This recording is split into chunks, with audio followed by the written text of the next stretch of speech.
not to flood the earth again. Great destruction had come. They'd lost people they loved. Actually, when you think deeply about the story, it's a story of grief.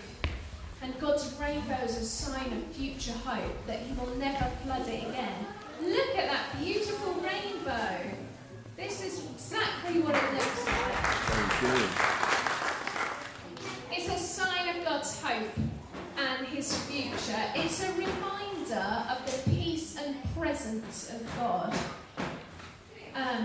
And it's a foreshadow of what's to come. Yesterday, when I was preparing this talk, and I was sat at the desk in our new study, and suddenly Rich and I were chatting about this morning, and suddenly Rich says, "No, guess what? Look out the window." And out the window was a double rainbow. I mean, you can't see, but there is a second rainbow here. And we just felt, wow, out of God's kindness, as we're planning the talk, there's this rainbow in the sky. And it was a glorious, beautiful rainbow, just looking absolutely beautiful. And I thought, yes, it's a sign of God's hope and God's provision. It's your house! It's your house! The ark being Stephen Dale's house. I just felt like it was God saying, do you know this message is for us? We can read these old stories and we can feel like they're talking to a people group far, far away generations ago. But actually I felt like, having seen this rainbow, God's saying this message is for us today. The rainbow is over my house, as Annie says. The rainbow is over my house. The rainbow is over your house. God's hope is for you too. So the rainbow reminds us of the peace and provision of God. It reminds us of the Garden of Eden at the start. It's a reminder of the flourishing of God, when in the garden there was the tree of life at the centre of the garden, and God's life was flowing out and flooding out into all areas of the garden. God's throne and God's presence and God's rule was spreading throughout the land. And there's peace and generosity in the garden. There's enough for everybody in the garden. We don't have to fight over things because there's enough to go around for everybody. So the rainbow is a reminder of the peace and provision of God in the Garden of Eden, the way the world is supposed to be. But the rainbow is also a foreshadow of what's to come, a foreshadow of the new city, of the new Jerusalem. It's a symbol of all nations worshipping. There's the dawn of new creation, a bit like the dove branch. There's the hope of a new creation, which is fueled by God's presence and God's peace. I was reminded of a passage in Revelation. I was thinking about the rainbow, and it reminded me of the passage in Revelation that describes the new city. It says, "Then I saw a new heaven and a new earth, and I saw the holy city, the new Jerusalem. The foundations of the city walls were decorated with every kind of precious stone. The first foundation was jasper, the second sapphire, the third agate, the fourth emerald, the fifth onyx, the sixth ruby, the seventh chrysolite, the eighth beryl, the ninth topaz, the 10th turquoise, the 11th jacinth, and the 12th amethyst. The 12 gates were 12 pearls, each gate made of a single pearl. The great street of the city was of gold, as pure as transparent glass." And suddenly had this revelation, thinking of this passage of scripture.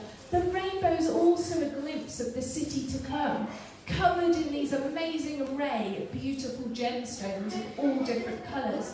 So when we see a rainbow in the sky, it reminds us of our future hope, this glorious city in the sky. So at the back there are some bits of paper, and there's some gemstones for you to make a rainbow made out of gemstones. I'm not sure, Ori, could you have a look where the gemstones got to?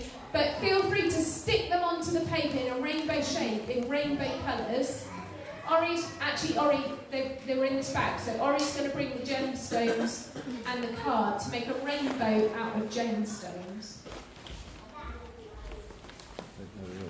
Eden is restored in the new city. So it says, then the angel showed me the river of the water of life, as clear as crystal, flowing from the throne of God and of the Lamb, down the middle of the great street of the city. On each side of the river stood the tree of life, bearing 12 crops of fruit, yielding its fruit every month, and the leaves of the tree are for the healing of the nations. So in the new city we flourish. In the new city our seeds bear fruit, as it were. Jesus said, you are the city on a hill that will shine its light to all nations. Jesus has given something of himself to us, like his rainbow sign to the world, that he brings healing to all nations, that we preserve life, not take life, through love and generosity. Jesus at his trial said that he's king of the new city. He brings a new way through his death on the cross and resurrection, of showing his resurrection power through love and generosity. So the rainbow is a taste of Jesus' resurrection hope as well. And I have this I was thinking about the rainbow, and we see rainbows all around us today. And I was thinking it's become a sign of diversity. And I was thinking, actually, that does capture a biblical truth.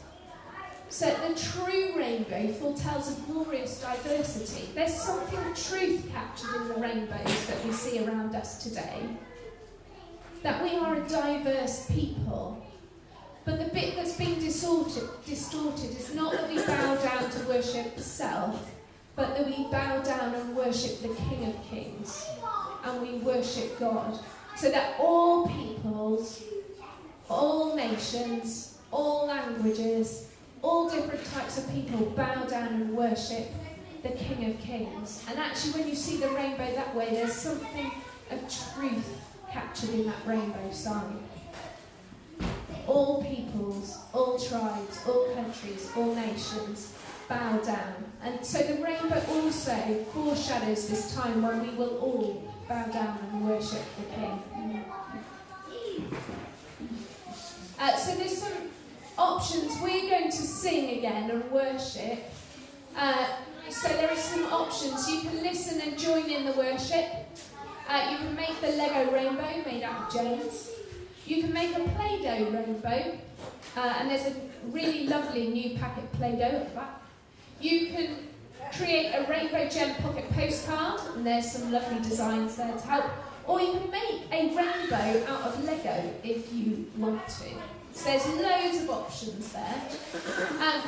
The adults said we are going to sing again. We're going to bow down before the King of Kings in worship. And Sam and Harl are going to lead us in a song in Urdu. In Revelation 7 it says, I saw a huge crowd, all nations and tribes, races and languages, and they were standing and heartily singing, salvation to our God on his throne, the blessing and glory, wisdom and thanks, the honour, power and strength to our God, forever and ever. And we're very privileged to have Sam and Harl this morning come and lead us in a song that says, I hope I get this right, we exalt the King of Kings, we praise you, Yahweh, and it's a reminder of the salvation promise of Jesus and what he's achieved for us on the cross. So Sam and Harl, come and lead us.